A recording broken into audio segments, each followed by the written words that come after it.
4. Efésios, capítulo 4. A partir do versículo 17.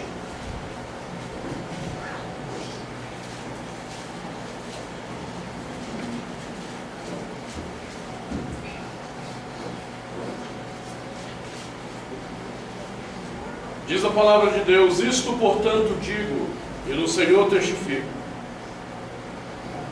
que não mais andeis como também andam os gentios, na vaidade dos seus próprios pensamentos, obscurecidos de entendimento, alheios à vida de Deus por causa da ignorância em que vivem, pela dureza do seu coração,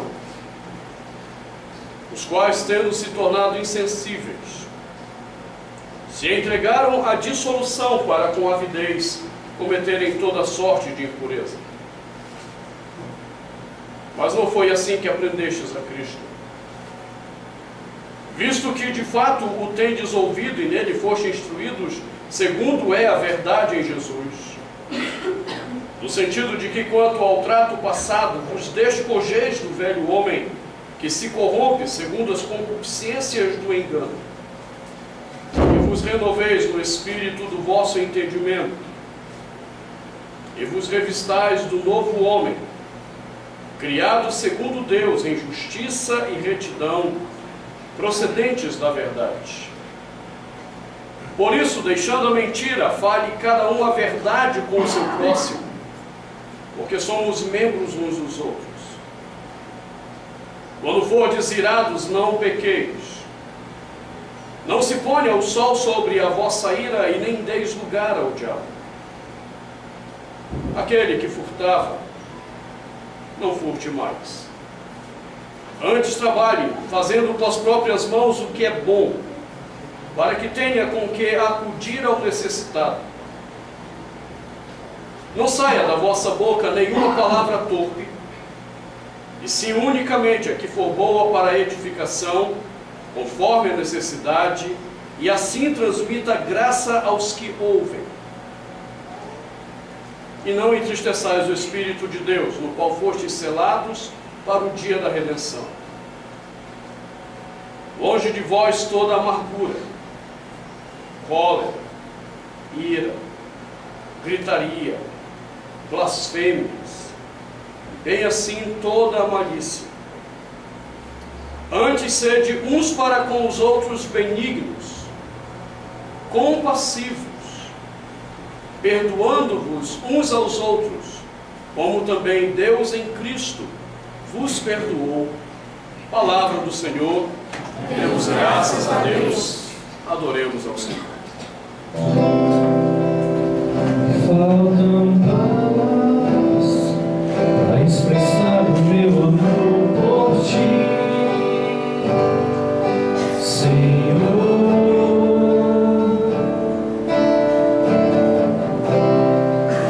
Me sobram experiências que expressam seu amor por mim, Senhor. A suja da bacia junto com a criança.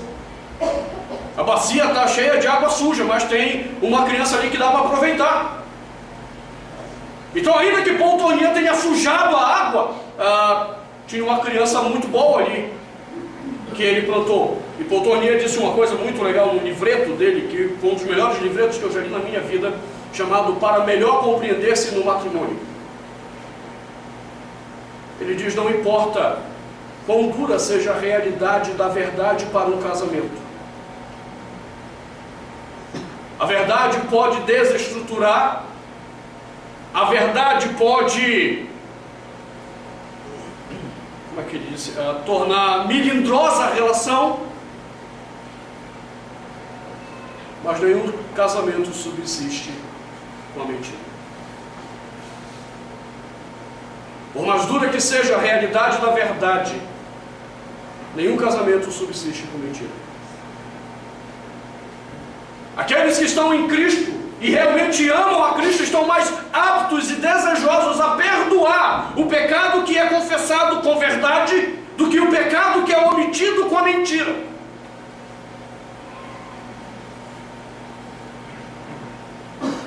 Então nós temos que tomar uma decisão de sermos honestos, falarmos a verdade. E aí nesse mesmo versículo 25, há pelo menos 4 implicações diretas sobre falar a verdade. Primeira implicação é que falar a verdade é um comprometimento da nossa fé com Cristo. Observe que no versículo 25, quando Paulo diz, por isso deixando a mentira, ele diz, fale. Isso aqui em grego é um verbo imperativo. Isso aqui é uma ordem. Paulo não está dando nenhum conselho para aqueles que estão em Jesus, dizendo, olha, você agora está em Jesus, irmão.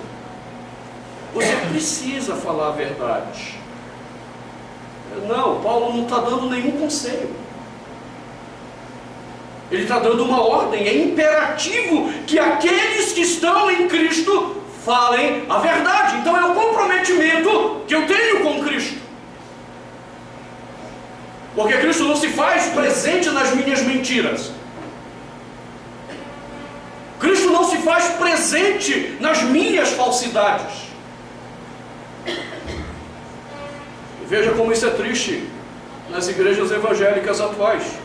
O que mais nós temos visto e ouvido são falsidades e mentiras. O que é mais triste ainda, daqueles que lideram, daqueles que conduzem a igreja com mentiras. Hoje, no estudo bíblico do Apocalipse, eu dizia aos irmãos que estavam aqui,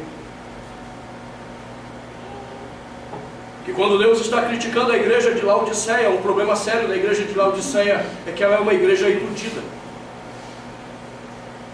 Depois você pode ler em casa, se você não estava no estudo do Apocalipse. É uma igreja iludida. Ela achava que ela era uma igreja rica, ela achava que ela era uma igreja suficiente para si mesma, e ela apenas estava mentindo para si mesma. Não diferente de hoje, onde tantas pessoas e tantas igrejas têm mentido para si mesmo. Porque não tem o comprometimento de falar a verdade. Eu dizia aos irmãos, você sabe o que é que me deixa muito em paz? É porque nós temos dito a verdade a vocês. Eu não tenho subido a esse púlpito para iludi-los com mentiras. Eu não subo ao púlpito para dizer, olha como você é lindo, como Deus te ama. Olha como Deus vai te dar vitória. Olha como Deus vai... Não, nós não perdemos tempo com essas besteiras. Primeiro porque elas são mentiras. E não passam de mentiras. Nós temos procurado dizer o que é a verdade de Deus a cada um de vocês. Agora nós precisamos aprender a dizer a verdade um com o outro a cada dia. Aqui nós vamos conhecer se essa igreja tem amadurecido espiritualmente ou não, quando nós começarmos a ver a verdade nas palavras de vocês. Quando nós começarmos a ver a verdade na forma de cada um de vocês procederem um com o outro.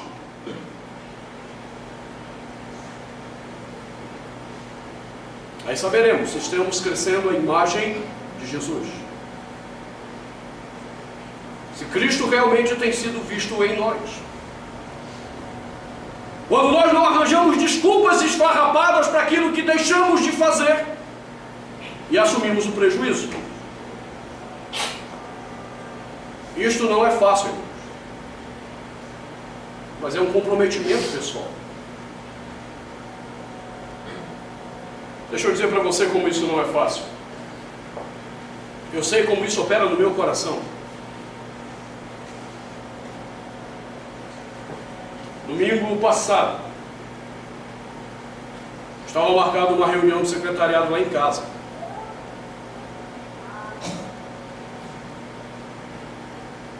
E eu não sei por que cargas d'água eu esqueci. Estava no meu celular. Com 1 hora de antecedência para eu acordar. E eu cheguei em casa cansado, nem lembro o que eu fiz naquele sábado. Eu viajei para São Paulo, foi isso. Aí depois cheguei e fui fazer o casamento do Gabriel e da Daí. Tá vendo que a minha cabeça, eu nem estava lembrando mais. E eu sei que nós chegamos tarde em casa, e eu disse assim, olha, que bom que amanhã eu não tenho nada. Peguei, desliguei o telefone, coloquei o telefone no silencioso e fui dormir.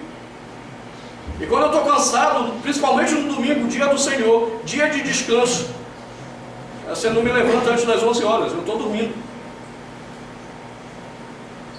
Eu acordei às 11h30, a chamada do Ricardo. Eu liguei para o Ricardo, alô Ricardo, ô seu pecador, ele que é o pecador nesse caso. Ô seu pecador, o que é que você quer? Eu disse, não, agora não adianta mais. Sabe, mas o que era? A reunião. Eu disse, que reunião? Ele falou, reunião do secretariado. Eu disse, ah. Aí eu fui olhar, o celular estava marcado lá. Provavelmente o despertador tocou e eu não acordei mesmo porque estava no silencioso. Agora, como é que funciona o coração de um pecador? Primeiro vem a vergonha. Bom, até aí tudo bem, é o de menos. Aí o segundo vem a desculpa, e agora o que eu vou dizer? E aí no coração vem 1001 desculpas. Não, olha, entenda bem, eu não lembrava, não estava marcado. E entenda, isso tudo passou no meu coração. Meu coração dizia, não, manda uma mensagem dizendo que você não tinha anotado na tua agenda, estava lá no celular. E o celular programado para tocar. Meu coração criou 1001 mentiras dentro de mim. Eu ainda tinha um bode expiatório. Porque eles chegaram lá pedindo para o Vitor me chamar, o Vitor dizia, eu não, ele vai ficar bravo se eu for acordado. E eu poderia dizer assim, o culpado é o Vitor. Por que ele não foi me chamar? Eu falei, olha, me perdoe, ele devia ter me chamado, o culpado é ele. O meu coração reluta com todas essas coisas. E aí depois de um tempo dizendo que ele é vergonha. Eu mando mensagem, irmãos, estou com vergonha, me perdoem porque eu realmente esqueci. Eu não lembrei da reunião. Se os irmãos vão poder me perdoar ou não, é o problema deles, mas eu precisava ser honesto para disciplinar o meu coração. O problema foi, eu esqueci. Isso é vergonhoso? É. Agora eu tenho que assumir a verdade. Quando nós não assumimos, nós procuramos culpados e nós não entendemos a nossa responsabilidade. Eu tenho que ter esse comprometimento em tudo. Pelo menos lá em casa é muito bom, porque quando o meu coração quer mentir, ou seja, entendo que isso também é uma desculpa, o meu coração não é diferente de mim mesmo. Isso é apenas uma forma de eu apaziguar a minha consciência. É o meu coração, eu sou diferente dele. Então quando o meu coração quer mentir, que não sou eu, e Josi me pergunta alguma coisa, ela já sabe ler a minha cara. Então quando ela lê a minha cara, eu já sei que eu tenho que falar a verdade, graças a Deus. Não vai adiantar mentir mesmo. Mas eu me surpreendo como o meu coração reage querendo mentir. Se eu não tomar a decisão de falar a verdade, eu vou ser continuamente um mentiroso. E Cristo não estará em mim. E o que é pior, Cristo pode não estar realmente em mim, eu não ser um novo convertido, não ser um novo, eu não ter nascido de novo, é isso que eu estava procurando. Você sabe se você é um nascido de novo ou não, quando a mentira lhe incomoda, ou quando omitir a verdade te perturba. Porque é um comprometimento nisso. Por isso Paulo não coloca como conselho, Paulo ordena, fale a verdade.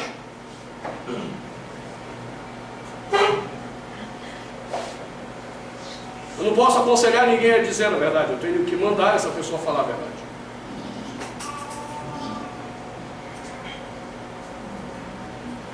Mas há uma segunda questão ainda nesse versículo 25, que Paulo torna claro para a gente. Ele nos diz que falar a verdade é um comprometimento pessoal, ainda que o coletivo minta. Quando ele diz, fale a verdade, cada um, individualmente. Paulo está dizendo, falar a verdade é uma responsabilidade sua. E você não tem a desculpa de dizer, mas todo mundo mente. Ah, pastor, mas é tão comum isso, todo mundo faz. Eu ouvia isso quando a gente dava aquele exemplo, né, do pai que quer ir dormir. E aí ele chega para o filho e diz, olha, não estou atendendo telefone para ninguém. Se tocar, diga que eu não estou. Você não está comprometido com a verdade, você está comprometido com a mentira. E o que é pior, você está ensinando o seu filho a ser um mentiroso. Agora, você sabe o que é duro? É quando a gente falava disso daí, alguns diziam, mas pastor, todo mundo faz, qual é o problema? Todo mundo age assim, qual é o problema? O problema é que Deus não trata com todo mundo, Deus trata com cada pessoa. Deus trata com você. Às vezes você está casado com alguém que é mentiroso. E de tanto conviver com a mentira, você começa a mentir também, na base, mas ele faz, por que eu não vou fazer também? Às vezes você trabalha num ambiente de mentirosos.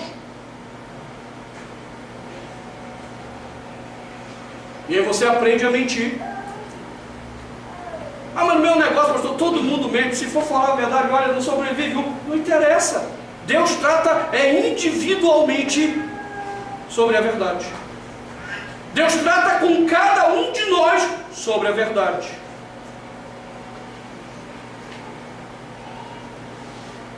Então nós temos que falar a verdade.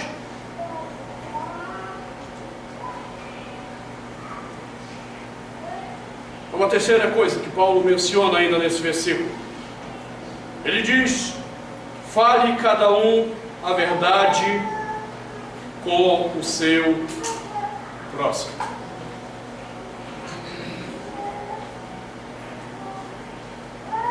O entendimento de Paulo é que falar a verdade será um benefício para o meu semelhante. Por mais duro que seja, por pior que seja a experiência de ter que dizer a essa pessoa a verdade,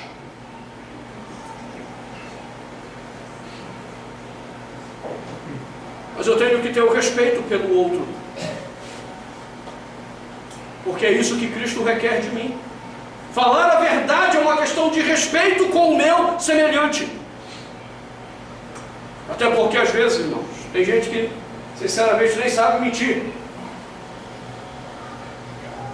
Qual é a sensação que o outro tem quando ele percebe que você está mentindo? É que você está achando que o outro é burro, idiota, um mentecapto, e não seja capaz de perceber que você está mentindo. É falta de respeito. Então, quando eu não falo a verdade, eu apenas não estou pecando contra a verdade. Eu agora estou pecando contra Deus pela agressão ao meu semelhante por não saber respeitá-lo. Deus é desonrado nessa atitude porque eu não sei respeitá-lo com a pessoa com quem eu me relaciono e tento iludi-la, defraudá-la, enganá-la com alguma coisa.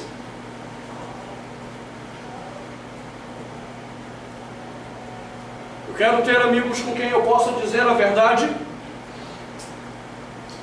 e ainda que eles se ofendam com a verdade, eles possam dizer, mas pelo menos esse cara é honesto, ele não está mentindo para mim.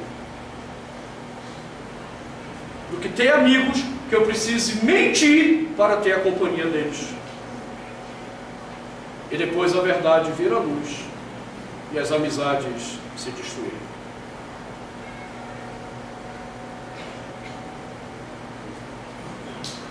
Você compreende isso? questão de respeito. Respeito com o outro. Agora, entenda uma coisa muito importante. Paulo não menciona isso nesse texto. Mas em outra carta, Paulo diz que nós temos que falar a verdade em amor.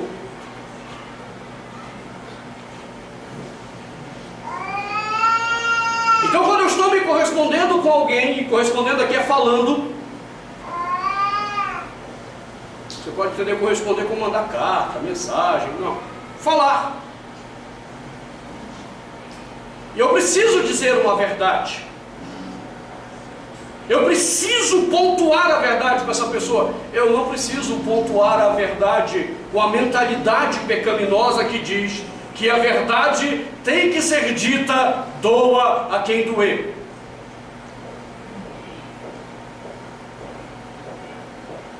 Esse entendimento está errado. A verdade, ela por si só, ela dói. A verdade dói. Agora, quando eu digo, a verdade tem que ser dita, doa quem doer, percebo, meu coração já está cheio de ira e querendo fazer da verdade uma arma para agredir o meu semelhante. Então você pecou, falando a verdade. O que você disse é verdadeiro, mas você usou a verdade como arma para agredir o outro. Você usou a verdade como arma, às vezes, para humilhar o outro.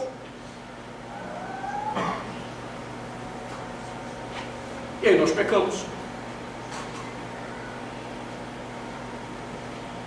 Há um mito em torno da minha pessoa que eu acho engraçado. Por causa das exortações duras dos sermões, o pessoal pensa que vai chegar para um aconselhamento e eu vou sair esculhambando com a pessoa.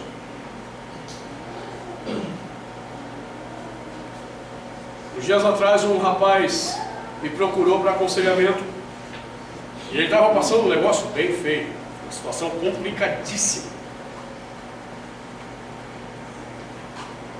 E eu vi que ele estava contando o pecado dele com muito receio, mais ou menos aquele tipo assim, qual é a hora que ele vai dar na minha cara? E ele ia falando, e entenda, era uma coisa muito grave. E ele ia falando, e eu lá ouvindo. E eu via o coração dele apreensivo. E ele baixou a cabeça, parou de falar, eu disse, você terminou de falar? Ele olhou para mim e disse, sim. A impressão que eu tive é que ele baixou a cabeça para eu pegar a espada assim, pá! Decapitar a cabeça dele. E era algo muito triste. E eu tirei o óculos, limpei a minha cara, porque eu tinha começado a chorar com a história dele. Eu disse, cara, que coisa triste que você me falou.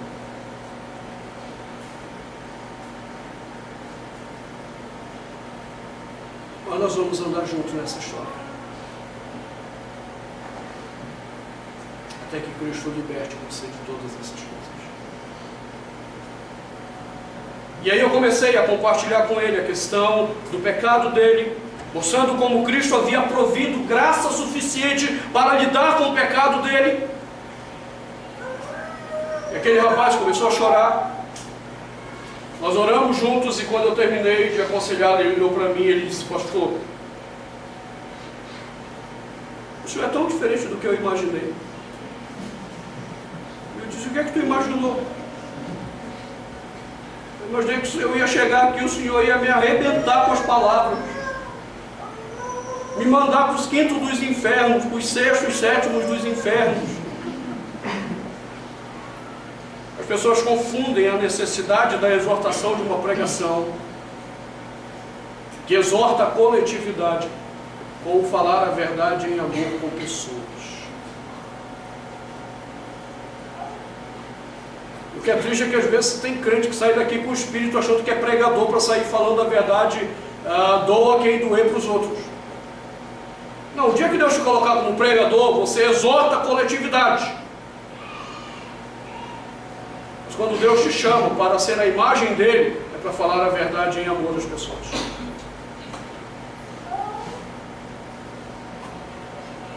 A hora que você conseguir entender isso, amadurecer isso, você vai ver que Cristo está crescendo na sua imagem. A imagem dele está crescendo em você.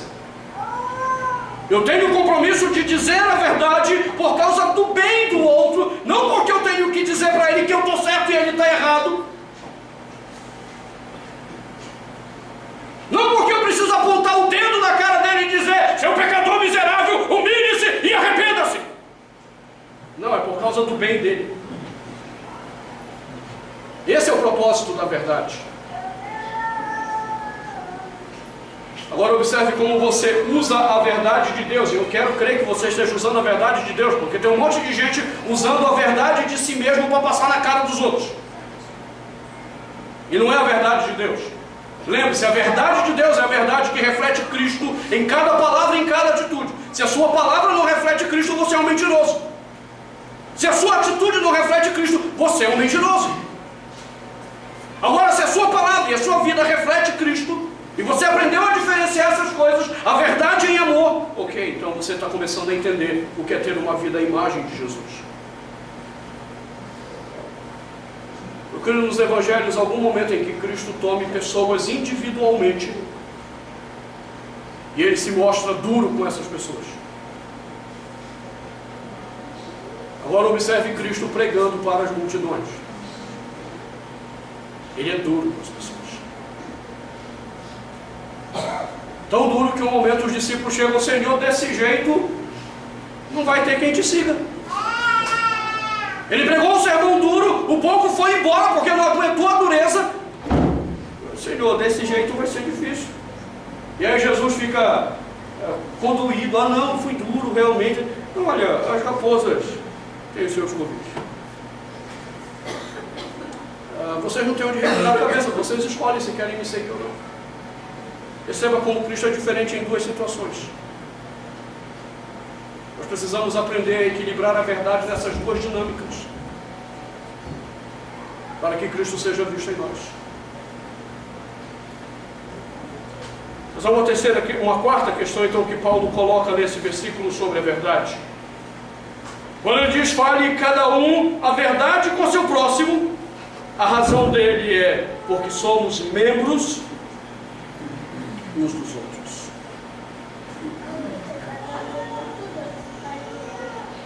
Nós somos membros uns dos outros. E quando um membro, e Paulo está mencionando o corpo aqui, um membro do corpo começa a mentir para o outro, logo o corpo todo adoece. A enfermidade se coloca num lugar e aquele membro não consegue comunicar o todo no corpo que está acontecendo. E quando vai ao médico descobre, já se espalhou. Esse é o problema de não termos o comprometimento de falarmos a verdade. A própria igreja do Senhor Jesus adoece.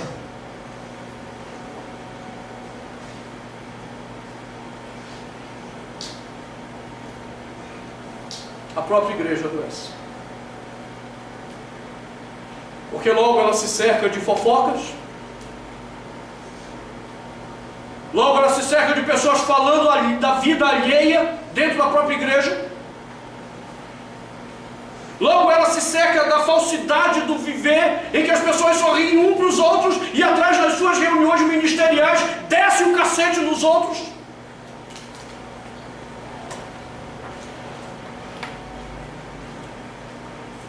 Porque nós não estamos comprometidos com a verdade, a igreja adoece.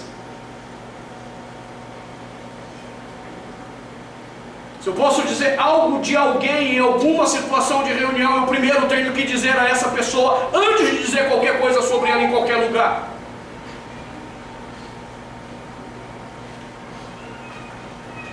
Mas como o espírito da mentira opera em nós, nós abrimos o sorriso para as pessoas de forma hipócrita e falsa e enfiamos a faca pelas costas e depois vamos à igreja dizer a Cristo: Tu és o nosso Senhor.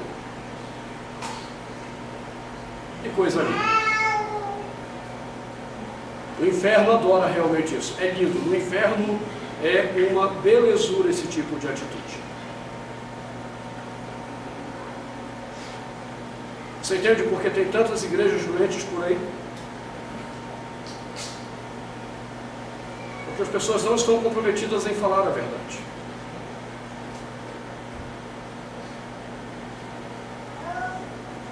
No que depender de mim, irmãos, como seu pastor, vocês vão ter que falar a verdade. Nem que seja para dizer: não gosto do Senhor. Ok, isso não me ofende. Uma das coisas que eu aprendi com o reverendo Labieno, quando ele foi meu pastor, e isso me marcou muito, eu já disse isso numa ocasião para vocês. Não precisa mais de água, não, muito obrigado. Uma vez Labieno, em 1990, foi pregar um sermão bem difícil, bem duro, por causa de problemas de fofocas que estavam acontecendo na nossa igreja, lá no Guará 2. Fofocas que tinham levado a outros problemas mais sérios.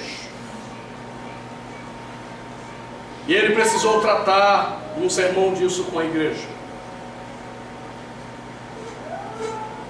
Eu achei interessante quando ele subiu ao púlpito. Dia 3 de agosto ele vai pregar aqui na nossa igreja. Ele subiu ao púlpito, olhou para a igreja na hora do sermão e disse: irmãos,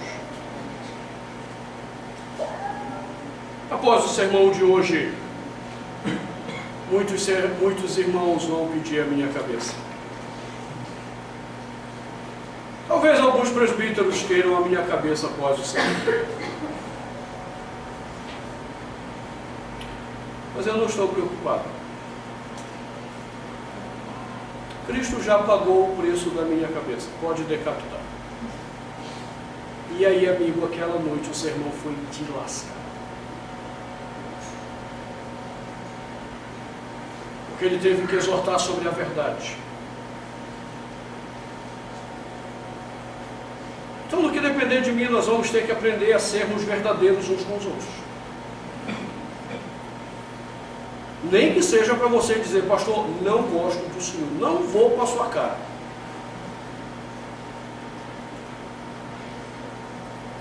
No caso da igreja episcopal, não adianta você orar para eu sair como pastor, porque os pastores episcopais morrem geralmente na igreja que pastoreiam. Então será uma perda de tempo você orar dizendo: Deus, tire esse homem do nosso pastoreio. Você vai perder tempo com isso. Talvez seja melhor você fazer uma oração imprecatória logo: Senhor, ele já te serviu muito nessa vida, leva-o para a glória. Aí sim você vai ter um outro pastor. Na época do seminário, o Dr. Valdir Carvalho Luz, ano passado faleceu, e fiquei sabendo que nesse final de semana um outro professor meu, o Dr. Van Groningen, também faleceu. O Dr. Valdir Luz era terrível nas exigências. Já tinha 70 e tantos anos naquela época, professor de hebraico e grego da faculdade, livre docente da Unicamp. Ele era terrível nas exigências. E aí eu lembro que na primeira prova, o corredor do prédio que nós morávamos só tinha aluno acordado com café, pó de guaraná, estudando a noite toda para fazer a prova de hebraico. No dia seguinte nós fizemos a prova. Uma outra turma também fez a prova, a turma do segundo ano. E parece que alguns tinham entendido que tinham ido muito mal. E eu estava no segundo andar, que eu morava no prédio, e eu só ouvi uma oração no apartamento de embaixo ao meu. As mãos estendidas em direção ao prédio que o Dr. Valdir morava, e dizendo: Senhor, o teu filho já tem te servido tanto nessa vida. Se for do teu agrado, promove-o à glória nessa noite.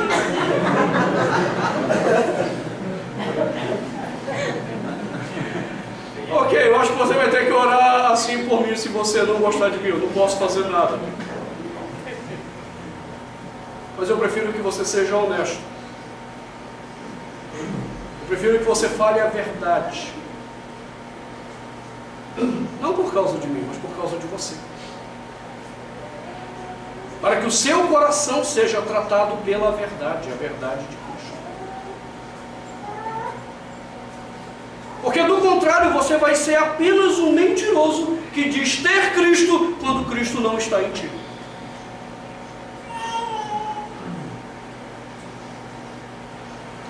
Bom, primeira roupa velha tirar, tire a mentira. Primeira roupa nova colocar, aprenda a viver com a roupa limpa da verdade na sua vida. Seja honesto. Seja transparente com as pessoas. Porque nisso Cristo é glorificado. Não nas suas mentiras. Não nas suas falsidades. Cristo é honrado pela honestidade de vida das suas palavras e das suas atitudes. Apenas repassando 4 lições sobre verdade. É um comprometimento de nossa fé em Cristo. É um comprometimento pessoal, ainda que o coletivo minta. É um comprometimento pelo bem do próximo. E é um comprometimento pelo bem do corpo de Cristo. Adivinha qual é a próxima roupa que nós vamos ter que tirar semana que vem? Quando fordes irados, não pequeis. É a hora de tratarmos com crentes com a ira. Se Cristo está em nós, a ira é inadmissível na vida do Filho de Deus. Eu espero vê-los domingo. Ainda que você fique irado com o que você vai ouvir naquela noite. Vamos orar ao Senhor?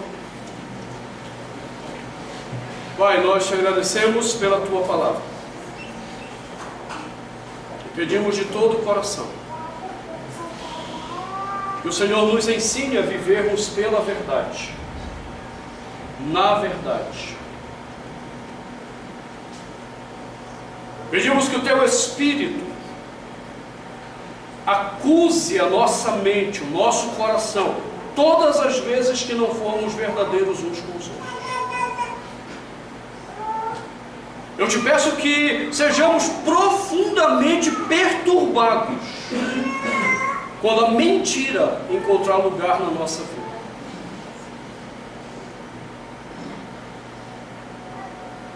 E pedimos ao Senhor o perdão se de alguma forma temos vivido de forma mentirosa uns com os outros. E pedimos ao Senhor que renove a nossa vida em Cristo, para que acertemos os caminhos com aqueles com quem temos mentido, a despeito das consequências que soframos, para a glória do Teu nome, em nome de Jesus. Amém.